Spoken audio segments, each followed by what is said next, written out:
오늘 말씀 제목 약속의 땅으로 인도하시는 하나님입니다. 네, 이 말씀으로 오늘도 말씀의 은혜에 함께 누리길 소망합니다. 자녀가 부모를 떠나서 정식으로 독립을 하게 되면, 그래서 사회생활을 시작하게 되면 확 하고 와닿는 지출이 있다고 합니다. 바로 전기세, 수도세, 난방비, 의료비, 의료보험, 주민세 등등 지출입니다. 식비, 월세, 핸드폰 등 요금 등은 그냥 딱 보이고 알 수 있는 것들이니까 그냥 좀 알고 각오를 하는데, 그 외에 전기, 수도, 난방, 의료보험 등 이런 지출들은 부모님과 함께 살 때는 별로 느끼지 못했던 지출들입니다. 그런데 독립하는 순간, 독립된 세대가 되는 순간 확 하고 이렇게 딱 생기는 그런 지출들이죠. 게다가 비용도 적지는 않습니다. 그러면서 부모님이 감당해 주었던 삶의 무게가 생각보다 컸구나라고 알게 되는 겁니다. 세상 부모님의 그늘에 있으면서 당연하게 누렸던 것들이 참 많았구나 하는 것을 알게 되는 겁니다. 당연한 줄 알고 누리고 있었던 것들이 사실은 당연하지 않은 것이라고 새삼 느껴지는 때들이 있습니다. 방금 말씀드렸던 첫 독립의 때도 그렇고, 또 우리나라가 아닌 해외에 이렇게 딱 갔을 때 우리나라에 참 잘 갖추어져 있어서 당연하게 누렸던 것들, 그 나라에 없는 것을 보게 되면 그것이 참 느껴집니다. 우리나라 참 좋았구나라고 느껴지죠. 젊은 시절 기력이 넘치는 몸이 당연한 것처럼 살다가 갑자기 건강에 그렇게 이상이 생기면, 그럴 때 내가 누리고 있었던 그 건강이, 젊음이 얼마나 귀한 것이었구나, 얼마나 귀한 것이었나 하는 새삼 그렇게 하는 생각을 하게 되는 겁니다. 이런 이야기로 시작하는 이유는 오늘이 맥추 감사 주일이기 때문입니다. 맥추는 잘 아시겠지만 보리를 추수하는 일을 말합니다.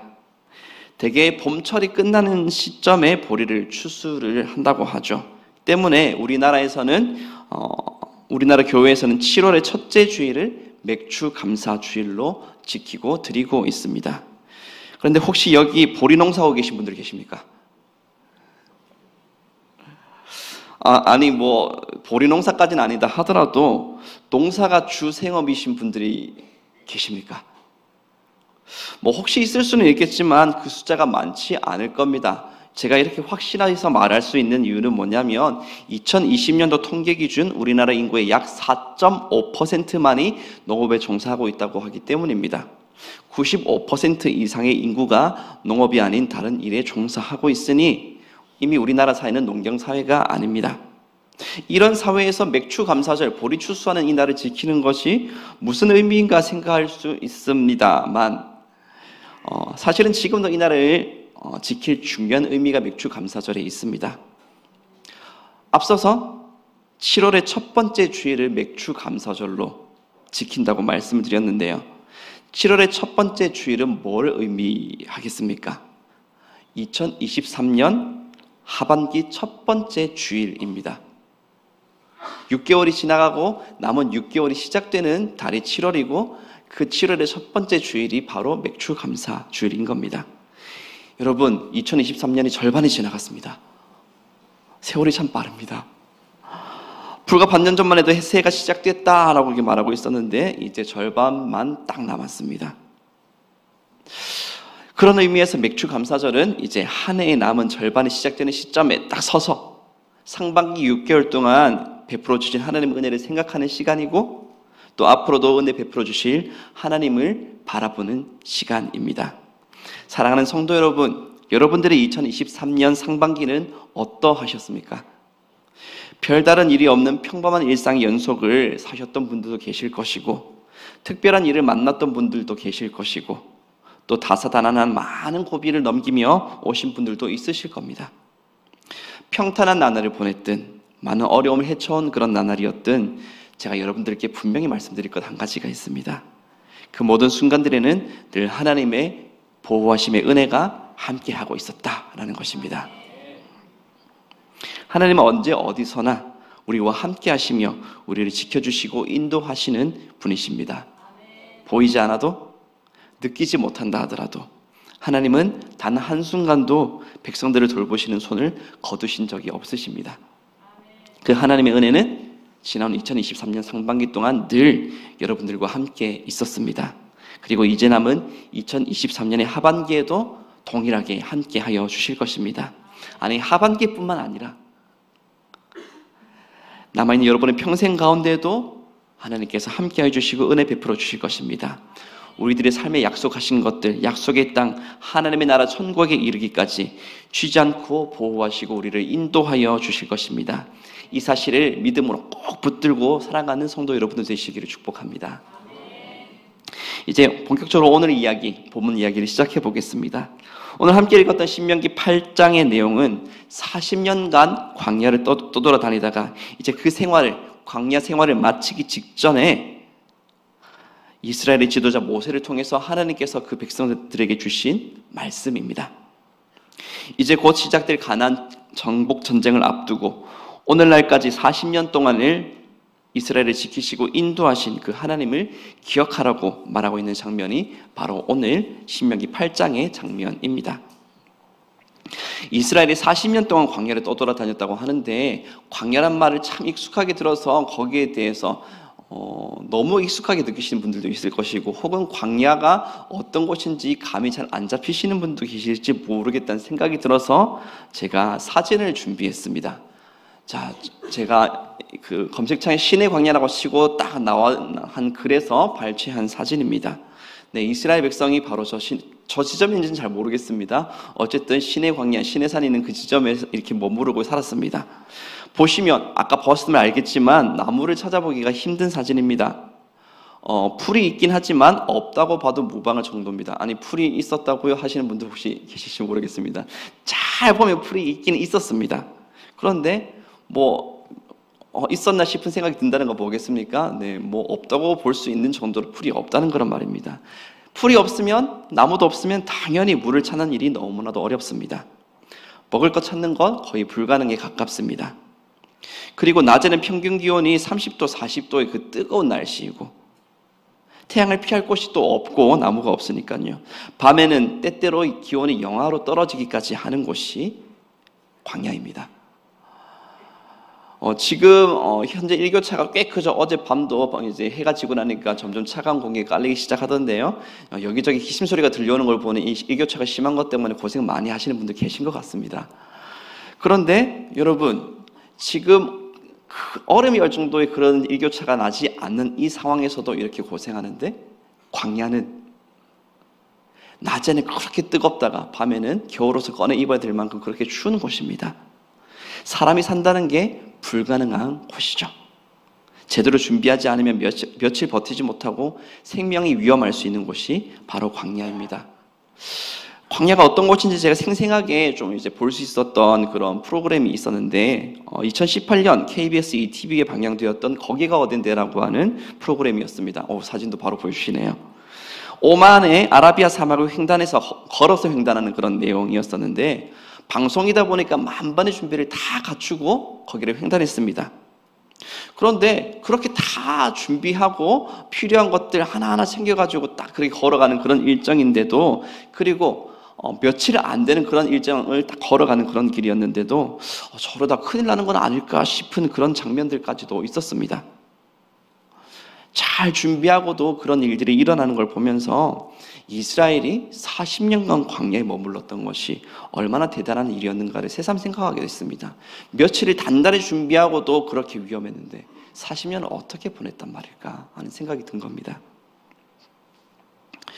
네, 방송에 내보내기 위해서도 이 모든 걸 준비하고도 이렇게 큰 고생을 하는 곳이 광야인데, 이스라엘이 40년을 광야에서 한두 명이 아니라 남자 장정만 60만 명, 예상 총 인원이 학자들이 보기로 약 200만 명 가까운 그 인구가 그 광야에서 살았습니다. 마실 물, 먹을 식량만 해도 어마어마할 텐데 물 얻기 힘들고 농사 안 되고 사냥도 불가능한 그런 광야에서 이런 200만 명이나 되는 인구가 생존한다는 것 참 쉽지 않은 일입니다. 어쩌면 불가능한 일입니다. 그런데 이스라엘이 40년을 광야에서 생존했습니다. 이게 어떻게 가능했겠습니까? 사람 힘으로는 가능하지 않은 일. 하지만 이스라엘에게는 하나님께서 함께하고 계셨습니다. 오늘의 첫 번째 주제입니다. 은혜 속에 있었던 40년 광야 생활. 이스라엘이 광야에 들어오자마자 하나님께서 펼쳐주셨던 그런 보호하심의 은혜가 있었습니다. 바로 구름 기둥과 불 기둥입니다. 한낮에 뜨거운 태양을 구름 기둥으로 가려주시고 기온이 영하까지도 떨어지는 그런 밤도 불기둥으로 인해서 따뜻하게 보낼 수 있게 하여 주셨습니다. 하나님께서 광야에서 베풀어 주신 은혜는 그뿐만이 아니었습니다. 물이 없으면 바위에서 샘물이 터지게 하셔서라도 물을 주셨고, 매일 아침 사방에 이슬처럼 맺히는 만나라는 음식을 내려주셔서 먹을 것도 아무런 부족함이 없게 채워주셨습니다. 이스라엘이 40년 동안 광야에서 이렇게 머무는 동안 그들 앞에 이러한 기적들로 주님께서 함께 하셨습니다. 이러한 기적들로 인해서 이스라엘이 40년간 광야에서 부족함 없이 생활했습니다. 단 하루도 한순간도 빠지지 않고 일어난 기적들로 인해서 이스라엘이 40년 광야를 이렇게 지나올 수 있었던 것입니다. 하나님께서 베풀어 주셨던 이런 기적들, 구름기둥, 불기둥이나 바위에서 물이 솟아나오는 일이나 만나, 그리고 또 메추라기 같은 커다란 기적들, 그런 기적들만 있었던 것은 아닙니다. 40년을 지나서 돌아보니까 그제서야 발견할 수 있는 하나님의 세심한 손길들, 은혜들도 있었는데요. 오늘 말씀 8장 4절의 말씀입니다.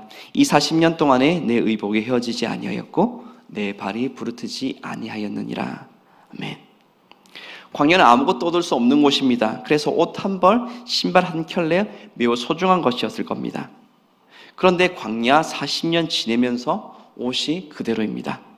신발도 멀쩡했습니다. 그래서 발도 부르트지 아니하고 그렇게 그 길을 걸어올 수가 있었습니다. 돌아보니 하나님께서 그런 세세한 부분까지도 지키셨던 겁니다. 눈에 띄는 큰 기적 외에도 무심코 지나칠 만한 그런 사소한 부분까지, 세세한 부분까지도 하나님의 보살피시는 손길이 이스라엘과 함께하고 있었음을 이 40년 광야 생활이 끝났을 때 새삼 발견할 수 있었던 것입니다. 하나님은 이렇게 200만 명이나 되는 이스라엘이 40년 동안 광야에 머물렀어도 아무런 부족함이 없도록 보호해 주셨던 하나님이십니다. 당장 눈에 보이는 일들뿐만이 아니라 생각지도 못한 사소한 부분까지도 세세하게 살펴주시고 인도하시는 분이신데요. 이 하나님의 보살피심은 수천 년의 세월 전 그때 이스라엘뿐만이 아니라 지금 우리에게도 동일하게 임하는 은혜입니다. 하나님은 우리가 광야와 같은 상황 가운데 있을 때에 불기둥, 구름기둥, 만나와 같은 그런 기적을 베풀어 주셔서라도 우리를 지키실 분이십니다. 우리가 미처 챙기지 못하고 살피지 못하는 세세한 부분들, 그래서 빠뜨린 부분들까지도 주님은 챙기시고 보살피실 것입니다. 사실 지나온 모든 날들을 돌아보면 우리가 미처 발견하지 못한 하나님의 은혜들 참 많이 발견할 수 있습니다. 너무나도 당연하게 느끼고 있었던 것들, 사소한 것들, 그 속에 사실 하나님의 은혜의 손길들이 미치지 않은 곳이 없었구나라고 발견하게 될 겁니다. 한번 돌아보십시오.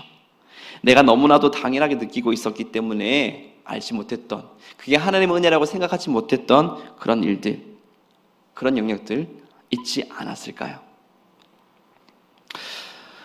이스라엘도 하나님께서 베풀어 주시는 은혜들 참 많이 누리고 있었습니다. 그렇지만 그것이 40년간 늘 그렇게 이어져 왔고, 때로 또 이제 옷과 신발을 지켜주신 것처럼 너무나도 사실은 사소하고 지나칠 만한 그런 부분이었기에 깨닫지 못한 은혜들 많았을 겁니다. 그래서 하나님의 은혜를, 매일같이 이어지는 그 은혜를 당연하게 생각했을지도 모릅니다. 그렇게 생각할 만한 것이 광야의 40년 동안 매일같이 놀라운 기적들이 그들을 따라다니고 있었는데도 기적을 베푸시는, 그렇게 기적으로 자기를 보호해 주시는 하나님을 향해서 원망을 쏟아내고 있는 이스라엘의 모습을 볼 수가 있기 때문입니다. 물을 제때 주지 않는다고 원망합니다. 맛있는 음식 마음껏 못 먹는다고 원망하고, 또 전쟁에서 반드시 승리할 것이라는 약속을 주셨는데 그 약속 못 믿겠다고 하나님을 비난하고, 하나님께서 세우신 지도자 모세가 마음에 들지 않는다고 반역하고, 그렇게 반역했던 백성들이 자신의 죄 때문에 죽임당하자 이번엔 죽였다고 또 원망하고, 매일 받고 있는 너무나 놀라운 은혜들이 있는데도 이렇게 많은 원망들을 쏟아내고 반역까지도 하고 한 것들을 보면 이스라엘은 매일같이 누리는 구름기둥, 불기둥, 만나 같은 그런 기적들을 어느샌가 당연하게 여겼다고 보입니다. 사실 기적이 이렇게 매일 이어지게 되면 기적이 아니라 일상처럼 느껴질 수 있을 거라는 생각이 듭니다. 구름기둥, 불기둥은 광야의 40년 동안 눈만 뜨면 언제나 그들 곁에 있었고, 아침마다 그날 먹을 만나가 수북하게 내려서 밥 걱정 없는 나날들이 40년간 이어졌으니까 그게 다 당연한 것처럼 생각할 수 있었을 것입니다. 그러니 엄청난 은혜를 누리고도 그렇게 하나님과 모세를 원망했던 거겠죠. 우리도 돌아보기를 원합니다. 하나님께서 이미 많은 은혜들을 주시고 계신데도 그것이 늘 이어지다 보니까 어느새 당연한 것으로 생각해버리고 하나님께서 무슨 은혜 주신 것인가 생각하게 되고, 그래서 조금만 불편한 것이 생겨도 하나님을 원망해버리는 우리들의 모습은 없는지 돌아보기 원합니다. 이스라엘에 누렸던 구름기둥, 불기둥, 사방에 수북히 내린 그 만나처럼 초자연적인 현상을 통하는 그런 은혜들은 없었을지 모릅니다. 하지만 이스라엘이 40년이 지나고서야 발견할 수 있었던 그 은혜, 옷과 신발이 헤어지지 않아서 발이 부르트지 아니하고 그렇게 40년을 무사히 지나올 수 있었던 그런 은혜처럼 우리가 깨닫지 못했으나 사실은 늘 우리와 함께하고 있었던 은혜들이 분명히 있습니다. 대체 하나님께서 내게 무엇을 주셨단 말인가? 지나온 날들 보면 하나님께 뭘 하셨는지 모르겠다 반문하고 싶으신 분들 혹시 있으시다면 제가 분명 가지고 말씀드릴 수가 있습니다. 실상 그 어떤 삶도 하나님의 은혜에서 벗어난 삶이 없습니다. 발견하지 못했다면 깨닫지 못했을 뿐입니다. 하나님께서 베푸시는 은혜가 무엇인지 알 수 없다고 해서 그에게 하나님의 은혜가 없었던 것이 아닙니다. 하나님은 단순 한순간 멈추지 않으시고 눈을 들어 이스라엘의 옷과 지켜주셨던 것처럼 우리 삶에도 보이지 않게 베풀어 주신 은혜들을 분명히 발견하게 될 것입니다. 그리고 그 은혜들을 여태까지 누리게 해주셨고 앞으로도 누리게 하실 하나님이심을 우리는 발견하게 될 겁니다. 오늘의 두 번째 주제입니다. 이후에도 은혜를 누리게 하실 하나님. 아멘. 하나님의 인도를 따라서 갔던 그 길은 늘 좋은 일만 있었던 그런 길은 아닙니다. 광야에서 40년을 머물렀던 이스라엘이 갖은 일을 겪었습니다. 좋은 일도 있었지만 안 좋은 일들도, 아픈 일들도 많이 있었습니다. 우리도 하나님을 따라 살아가게 될 때 이스라엘처럼 그런 여러 가지 일들을 겪게 되는 겁니다. 이스라엘이 광야에서 겪은 일들은 하나님의 원망과 거역한 것 때문에 큰 징벌을 받은 일들도 있었습니다. 그러나 이스라엘이 그렇게 광야 가운데 있을 때 좋은 일뿐만이 아니라 징계와 같은 그런 아픈 일들, 어려운 일들 겪은 것, 그 모든 일들 사실은 이스라엘을 위해서 베푸신 하나님의 은혜였습니다. 오늘 본문 5절 말씀 한번 보시겠습니다. 다 함께 읽겠습니다. 시작. 너는 사람이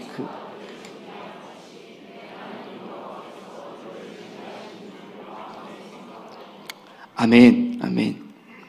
사람이 자식을 바르게 자라도록 징벌하기도 하고 때로는 어려움에 맞서게도 하듯이 하나님도 그러한 사랑으로 이스라엘을 대하셨다고 지금 말씀해 주십니다.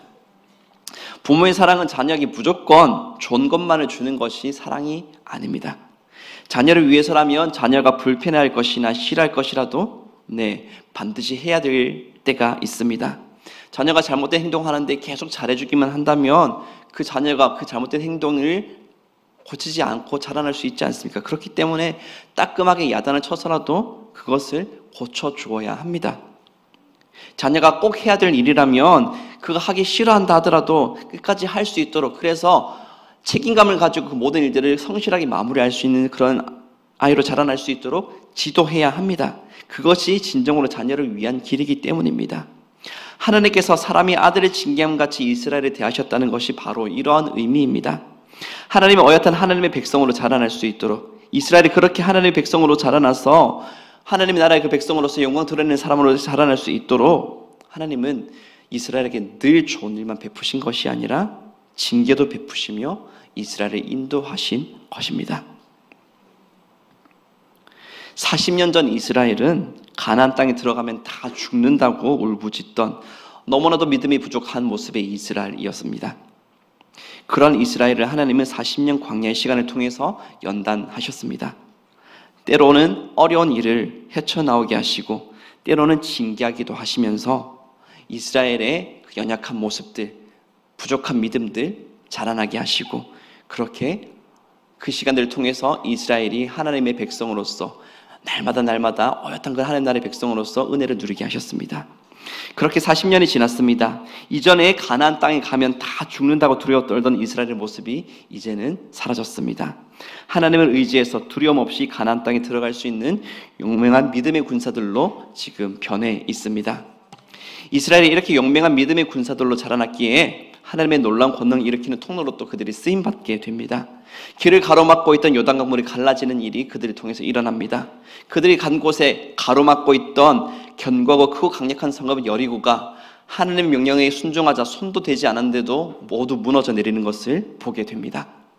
태양이 하늘 한가운데 멈춰서 종일토록 내려오지 않는 일도 일어납니다.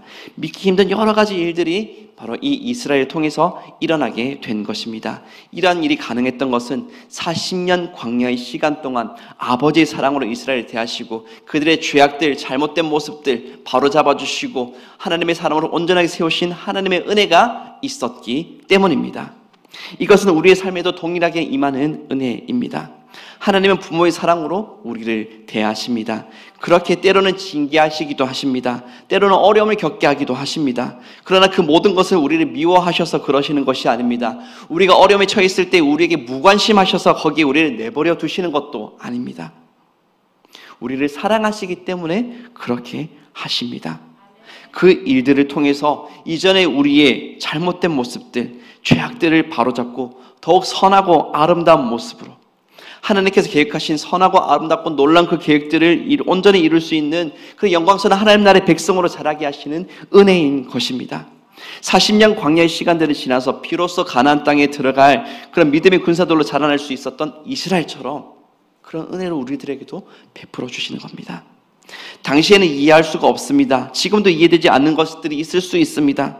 그러나 시간이 지나서 하나님께서 정하신 그 때가 오게 될 때에 그것이 무엇을 위해서 베푸신 은혜인지, 나의 무엇을 변화시키기 위해서 베푸신 은혜인지를 반드시 발견하게 될 것입니다. 하나님께서 우리에게 베푸신 모든 일들 꼭 기억하시기 바랍니다. 모두 다 은혜입니다. 그런 은혜들을 누리며 우리는 여기까지 왔고 앞으로도 그런 은혜들을 누리며 살게 하실 것입니다. 이후로도 하나님께서는 언제나 우리를 은혜로 인도하실 것입니다. 우리의 필요한 모든 것을 부족함 없이 주시는 은혜뿐만 아니라 징계와 어려움 겪게 하시는 은혜도 주실 것입니다. 여러분들 삶 가운데 그런 일들이 계속해서 이어질 텐데요. 잊지 마시기 바랍니다. 잊지 마시기 바랍니다. 모든 것이 하나님의 은혜입니다. 이스라엘이 광야의 40년을 통해 마침내 가나안 땅으로 들어갈 수 있었던 그 은혜를 누렸던 것처럼 하나님은 그런 은혜를 여러분들에게 부어주시려고 앞으로도 많은 일들을 계획하시고 여러분들에게 허락하실 것입니다. 그리고 그 모든 일들을 헤쳐나오고 견뎌내고 지나갔을 때에 이전과 비교할 수 없는 더 큰 은혜를 누리게 되는 그런 은혜의 문이 열리게 될 것입니다. 그날에 오기까지 하나님을 믿는 믿음을 놓지 아니하고 하나님의 인도하심을 따라서 믿음의 길을 걸어가는 사랑하는 성도 여러분들 다 되시기를 축복합니다. 우리가 더욱 많은 것을 누리게 하시는 하나님의 사랑을 꼭 기억하시고 주님만 따라 살아가시는 성도 여러분들 되시기를 축복합니다. 이제 말씀을 마무리하고자 합니다. 이스라엘이 지난 40년 동안 하나님의 은혜 속에서 살면서 가나안 땅으로 인도받았듯이 우리들도 지난 모든 시간들이 하나님의 은혜 속에서 살아온 시간들임을 믿음으로 고백하는 우리 모두가 되길 소망합니다. 지나온 2023년의 상반기도 바로 그런 은혜의 시간들이었음을 믿습니다. 이제 여기까지 2023년 이 상반기를 우리를 인도하신 주님, 은혜로 우리를 보살펴 주시고 우리를 자라나게 하신 그 주님을 의지해서 전진할 때입니다. 이스라엘이 하나님을 의지해서 전진했을 때에 그들 앞에 강물이 갈라지고 성이 무너지고 태양이 멈추는 놀라운 일들이 일어나는 것을 보았고 그런 은혜를 누릴 수 있었던 것처럼 우리도 하나님을 믿는 믿음으로 전진할 때에 하나님께서 행하시는 놀라운 일들이 바로 나를 통해서 이루어지는 그 영광스러운 경험들을 하게 될 것입니다.